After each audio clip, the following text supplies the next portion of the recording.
Friends, మాజీ CM KCR కు warning అనగా కాంగ్రెస్ మంత్రి కోమటిరెడ్డి అంటూ వార్తలు అయితే రాష్ట్రంలో అలచల్ చేస్తుంది. అసలు ఏమన్నారు, ఎందుకు ఈ సంఘటన జరిగింది, తీవ్ర పదజాలంతో వాడారా? ఇక తెలంగాణలో ఇప్పటికే కాంగ్రెస్ వర్సెస్ బీఆర్ఎస్ నేతలుగా ప్రతిదాడిగా జరుగుతూ ఉంది.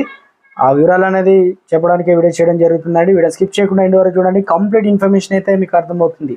చాలా మంది వీడియోస్ సబ్స్క్రైబ్ చేసుకోండి, దయచేసి ఛానల్ సబ్స్క్రైబ్ చేసుకొని బెల్ ఐకాన్ ఆల్ పైన ట్యాప్ చేయండి. ఇతరులందరికీ వీడియోను షేర్ చేయండి. లైక్ చేయడం మర్చిపోతున్నారు. మీరు లైక్ చేయడం వల్ల ఇన్ఫర్మేషన్ చాలా మందికి మనం రీచ్ చేసిన వారు అవుతాం.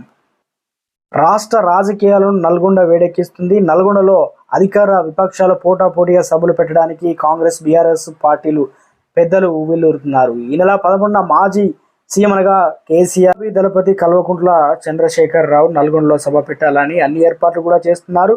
ఇక కేసీఆర్ సభకు ధీటుగా 2 లక్షల మందితో నల్గొండలో కాంగ్రెస్ పార్టీ కూడా భారీ సభ పెట్టడానికి రాష్ట్ర రోడ్డు రవాణాల సినిమాటోగ్రఫీ శాఖ మంత్రి కోమటిరెడ్డి వెంకటరెడ్డి మాస్టర్ ప్లాన్ కూడా చేస్తున్నారు.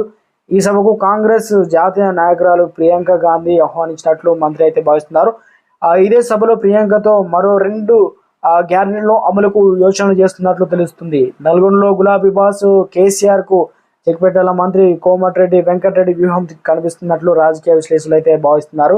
ఇక తెలంగాణ రాష్ట్రంలో బీఆర్ఎస్ నల్గొండలో సభ అయితే పెట్టబోతున్నారు. దీనికి లైన్ క్లియర్ కూడా వచ్చేసింది.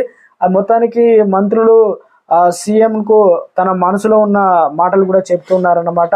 బహిరంగంగా కూడా నేను మంత్రి కాదు, నేను హోంమంత్రి అయితే అసలు కేసీఆర్ను కూడా జైల్లో ఇస్తాం, ఈ రకంగా కాంగ్రెస్ నుంచి కొందరు కీలక నేతలు కూడా అంటున్నారని కనిపిస్తుంది. మొత్తానికే ఈసారి ఎలాగైనా గెలవాలని చెప్పేసి కాంగ్రెస్ శతవిధాలా ప్రయత్నిస్తుంది. తన ఉనికిని కాపాడుకోవడానికి బీఆర్ఎస్ ప్రభుత్వం కూడా అన్ని విధాలా ఈసారి తమమున ఓటు అనగా బలం నిరూపించుకోవడానికి ఈ సభను ప్రతిష్టాత్మకంగా తీసుకొని ఉందన్నమాట. ఈలోపు మనకు అసెంబ్లీలో బడ్జెట్ సమావేశాలు అయితే ఉన్నాయి. ఏం జరగబోతుంది, రాష్ట్రంలో ప్రజలంతా ఉత్కంఠగా మారింది. ఇలాంటి లేటెస్ట్ అప్డేట్స్ ఎప్పటికప్పుడు తెలుసుకోవాలని ఛానల్ సబ్స్క్రైబ్ చేసుకోండి. Thanks for watching.